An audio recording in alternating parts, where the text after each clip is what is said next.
Apa harga yang harus dibayar seorang TKI miskin agar nyawanya setara dengan nyawa majikan konglomeratnya? Rahmat, pemuda desa dengan rahasia keahlian meracik ramuan, mempertaruhkan segalanya di malam bersalju itu. Ketika batuk serak Willem van der Velde berubah menjadi sekarat di lantai marmer, Rahmat tahu ramuan kampungnya adalah satu-satunya kesempatan. Ia sukses. Sang majikan selamat. Namun, ucapan terima kasih Willem bukanlah kenaikan gaji, melainkan sebuah kontrak perjodohan yang tak terduga, menikah dengan Isabella, putri majikannya yang angkuh, atau kembali ke kemiskinan dan kehancuran. Rahmat dihadapkan pada pilihan kontroversi, menjual dirinya untuk kehormatan keluarga, atau kehilangan segalanya demi mempertahankan hati. Mampukah ketulusan mengalahkan harga sebuah mahkota Belanda? Di balik senyum teduh dan kulit sawo matang yang terbakar matahari, Rahmat membawa beban yang jauh lebih berat daripada koper lusuh berisi sisa-sisa harga diri. Desanya di Jawa bukan sekadar desa miskin, itu adalah arena pertarungan di mana surat tanah leluhur keluarganya telah disita oleh rentenir kejam, sebuah geng lokal yang beroperasi di luar batas hukum. Hutangnya bukan hanya soal uang, tetapi hutang kehormatan yang harus dibayar lunas. Rahmat tahu, jika ia gagal, ia akan selamanya menjadi aib keluarga yang telah menjual masa depan mereka. Inilah motivasi inti Rahmat, ambisi yang lahir dari keputusasaan akut yang ia sembunyikan di balik topeng ketulusan. Dengan menjual kambing satu-satunya dan sisa-sisa pinjaman, ia tiba di Belanda, negeri yang ia anggap sebagai pintu tol menuju kebebasan, bukan akhir dari perjalanan. Udara dingin Rotterdam menyambutnya, kontras dengan sambutan Willem van der Velde, majikan barunya. Willem, setinggi pintu yang megah, adalah seorang patriark tanpa senyum. Tubuhnya tinggi dan tegap, namun dari balik punggungnya, Rahmat sering mendengar batuk serak yang mematikan. Rahmat, dengan keahlian meracik ramuan dari warisan kakeknya, sebuah keahlian yang ia yakini lebih ampuh dari obat modern, menyimpan rasa penasaran itu sendiri. Ia tidak bodoh, ia tahu batuk itu bukan batuk biasa. Hari-hari awal Rahmat dipenuhi perjuangan kelas yang memalukan. Kloset duduk yang ia anggap aneh, roti keju keras yang ia bandingkan dengan nasi, dan teguran Willem yang tak pernah henti, "Rahmat, kau bergerak seperti kura-kura buta." Willem adalah pemuji kelemahannya, tetapi sekaligus garis hidupnya. Rahmat sadar, majikannya yang galak itu adalah satu-satunya jaminan bahwa uang akan mengalir ke desa untuk melunasi hutang kehormatan itu. Setiap teguran adalah harga yang harus ia bayar. Suatu malam, Rahmat sedang membersihkan gudang tua berisi perabotan abad ke-19 yang mewah, mencium aroma jamur dan kelembapan. Di sana, di antara tumpukan kain penutup, ia menemukan sebuah kotak kayu berukir berisi tumpukan dokumen. Di atas tumpukan dokumen itu, ada sebuah kontrak kerja yang tebal dan rumit. Kontrak tersebut mencantumkan klausul tersembunyi yang membuat Rahmat tertegun. Pekerja dilarang mengambil cuti atau berhenti sebelum masa kontrak 2 tahun berakhir, kecuali dalam kondisi yang disetujui penuh oleh Tuan van der Velde, dan jika melanggar, denda yang harus dibayar setara dengan 10 kali gaji setahun. Rahmat menyadari, ia bukan sekadar pekerja. Ia adalah sandera legal di negeri orang. Dia menyadari, jika ia gagal, tidak hanya keluarganya yang akan hancur, tetapi ia sendiri tidak akan bisa keluar dari Belanda. Dia menutup kotak itu dengan jantung berdebar kencang, menyadari risikonya jauh lebih tinggi daripada yang ia duga. Kehidupan Rahmat berubah menjadi rutinitas kerja keras yang memuakkan, didorong oleh ketakutan akan klausul kontrak rahasia dan ancaman rentenir di desa. Ketulusannya kini menjadi alat pertahanan diri, membuat Willem, yang menghargai loyalitas di atas segalanya, sedikit melunak, meskipun hanya sesaat. Namun, ketenangan semu itu hancur ketika Isabella van der Velde, Bella, kembali ke rumah. Bella adalah simbol dari semua yang tidak akan pernah bisa Rahmat sentuh: kecerdasan, keanggunan, dan kekuasaan. Ia adalah mahasiswi di universitas bergengsi, dan kehadirannya di rumah seperti embusan udara kutub, dingin dan menusuk. Peran krusial Bella dalam narasi ini adalah sebagai trophy wife potensial dan representasi kelas atas yang memandang rendah. Sejak pandangan pertama, Bella memperlakukan Rahmat sebagai debu, bukan manusia. "Itu pembantu barumu, Pak?" "Orang Indonesia?" tanyanya tanpa menoleh, nadanya seolah menanyakan perabotan baru. Konflik antara mereka memuncak dalam sebuah insiden bahasa yang memalukan, di mana Rahmat, yang salah mengartikan kata sibuk dalam bahasa Belanda, menawarkan diri mencari jam yang hilang. Bella tertawa, dan tawa itu bukanlah tawa yang ramah, melainkan tawa mengejek yang memicu rasa inferioritas Rahmat. "Kau orang aneh," ujarnya, tetapi di matanya, Rahmat membaca, "Kau orang rendahan." Rasa malu itu tidak memicu kemarahan, tetapi ambisi baru, bahwa dia tidak hanya harus kaya, tetapi juga harus setara dengan orang-orang yang menertawakannya. Di balik interaksi singkat mereka, Rahmat memperhatikan adanya kejanggalan dalam keluarga Van der Velde. Willem, meski kaya raya, tampak terasing dari putrinya. Bella menghabiskan lebih banyak waktu di luar daripada di rumah, seolah-olah istana megah itu adalah sangkar emas yang ingin ia tinggalkan. Rahmat menduga, pernikahan paksa Willem dengan Bella di masa lalu, seperti yang biasa terjadi di kalangan konglomerat Belanda, telah meninggalkan luka yang tidak pernah sembuh pada Bella. Suatu sore, Rahmat mendengar Bella berbicara di telepon dengan nada frustrasi. "Aku tidak bisa menikahinya, ayah. Dia hanya peduli pada saham dan kapal pesiar, bukan padaku." Rahmat menyadari bahwa Bella, di balik keangkuhannya, sama-sama terjebak dalam permainan status dan kekuasaan ayahnya.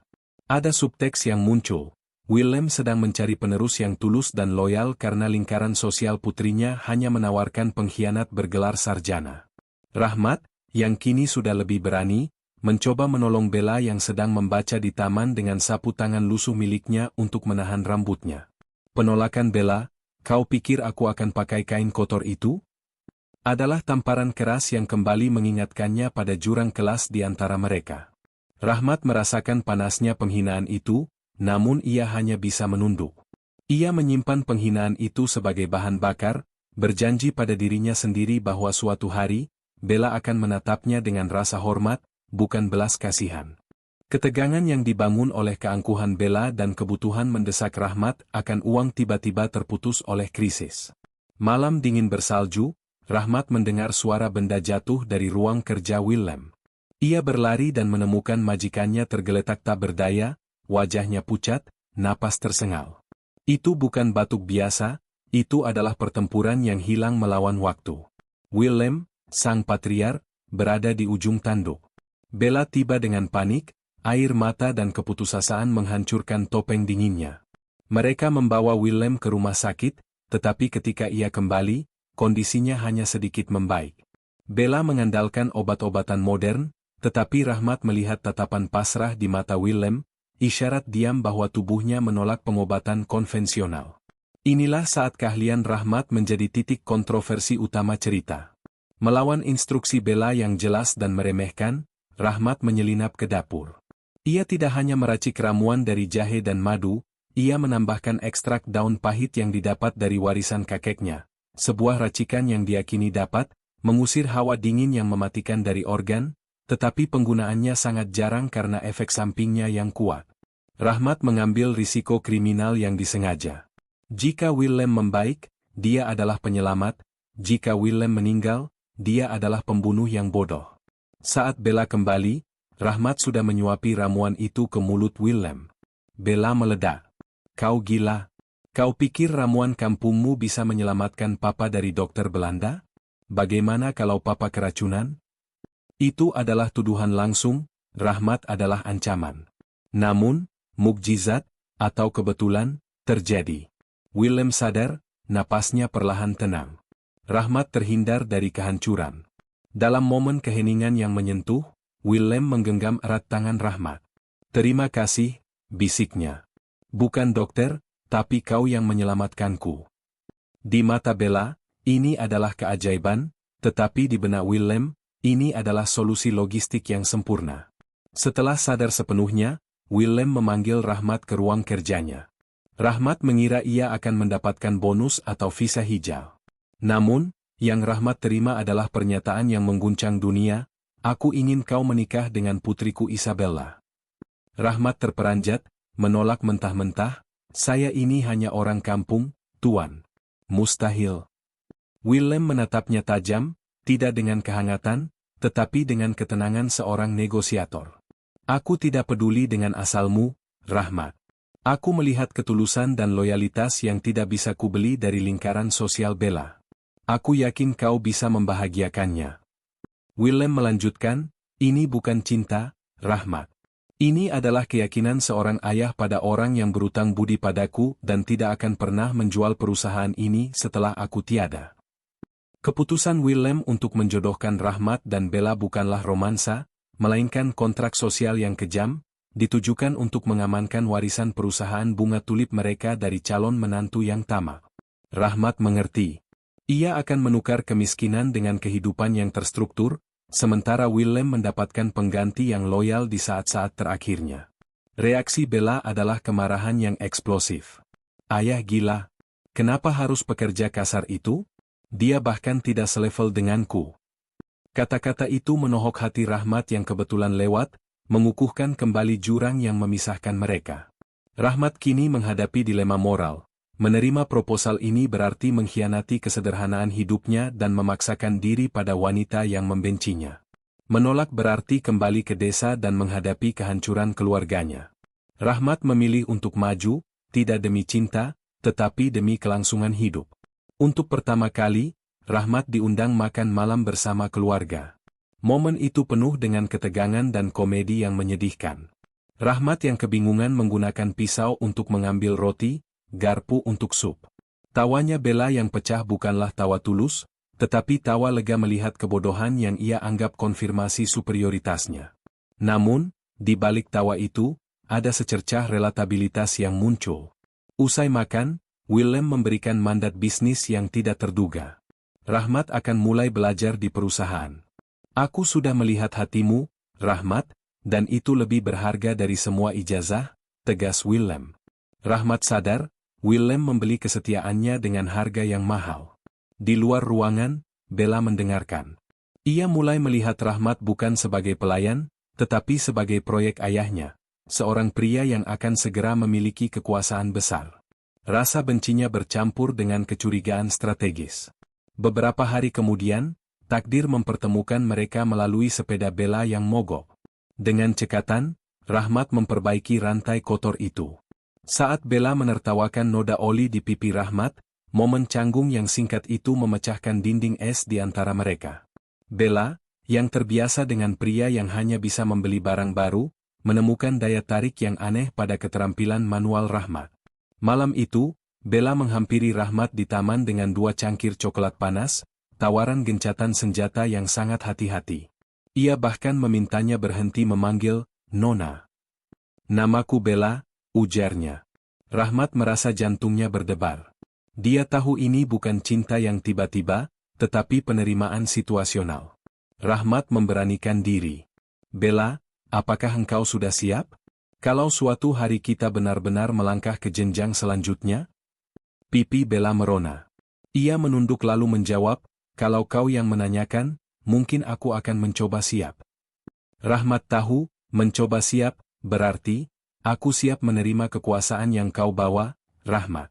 Namun, bagi Rahmat, itu sudah cukup. Kehormatan keluarganya kini bergantung pada kesanggupan Bella. Rahmat memasuki dunia Van der Velde Exports, perusahaan tulip terbesar di Rotterdam. Ia duduk di ruang rapat berpanel kayu mahal. Manajer senior memandangnya dengan rasa jijik yang tidak terselubung. Rahmat, si paket nasi goreng, adalah ejekan hidup atas sistem meritokrasi mereka. Ia menjadi pemicu kontroversi di kantor. Willem, sang chessmaster, menempatkan Rahmat di posisi ini bukan untuk kemewahan, tetapi untuk uji ketahanan. Rahmat berjuang keras, belajar bahasa, menulis istilah-istilah bisnis asing. Kesalahannya dalam rapat, paket nasi goreng, untuk paket ekspor, selalu memicu tawa, tetapi tawa itu kini memiliki 2 sisi, ejekan dan sedikit kehangatan yang dibawa Rahmat ke dalam lingkungan korporat yang kaku. Ide Rahmat tentang katalog digital tulip yang sederhana, awalnya diremehkan oleh para manajer, ternyata meningkatkan keuntungan drastis dengan membuka pasar Asia dan Amerika. Rahmat membuktikan dirinya, dia mungkin naif, tetapi dia tidak terkorupsi oleh dogma lama. Willem memuji Rahmat di depan umum, memproklamasikan bahwa ia akan menjadi penerusnya. Ini adalah pengakuan publik yang menghapus status Rahmat sebagai pekerja. Bella mengamati dari jauh. Kebanggaan menggantikan gengsi. Pria yang dulu ia hina karena kelas sosial kini membuktikan dirinya lebih bernilai daripada tunangan-tunangan sebelumnya yang hanya menghabiskan uang ayahnya. Bella menyadari bahwa Rahmat menawarkan sesuatu yang tidak bisa dibeli, loyalitas mutlak pada Willem dan stabilitas finansial bagi keluarga. Beberapa bulan kemudian, Willem mengumumkan pernikahan mereka. Rahmat mengenakan jas sederhana. Ia menggenggam tangan Bella.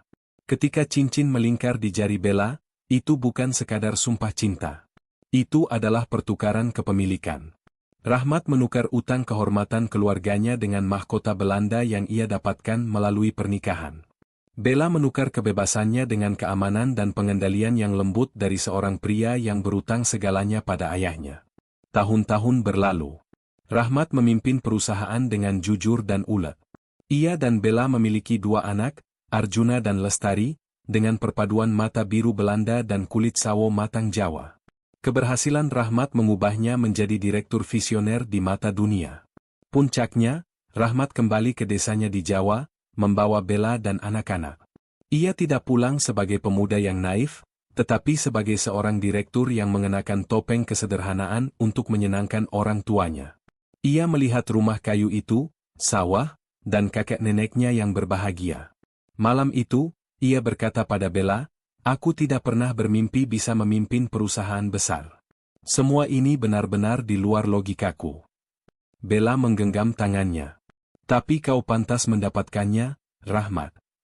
Namun, di balik semua kebahagiaan itu, muncul pertanyaan yang tidak terucapkan, apakah Rahmat benar-benar membalikkan nasibnya? Atau, apakah ia hanya menukar perbudakan di sawah dengan perbudakan yang lebih mewah di ruang rapat, di mana harga kesetiaannya adalah hidupnya, pernikahannya, dan seluruh masa depannya yang kini terikat secara permanen dengan keluarga Van der Velde? Keberaniannya untuk menolong berujung pada pengkhianatan terhadap diri sendiri demi meraih status.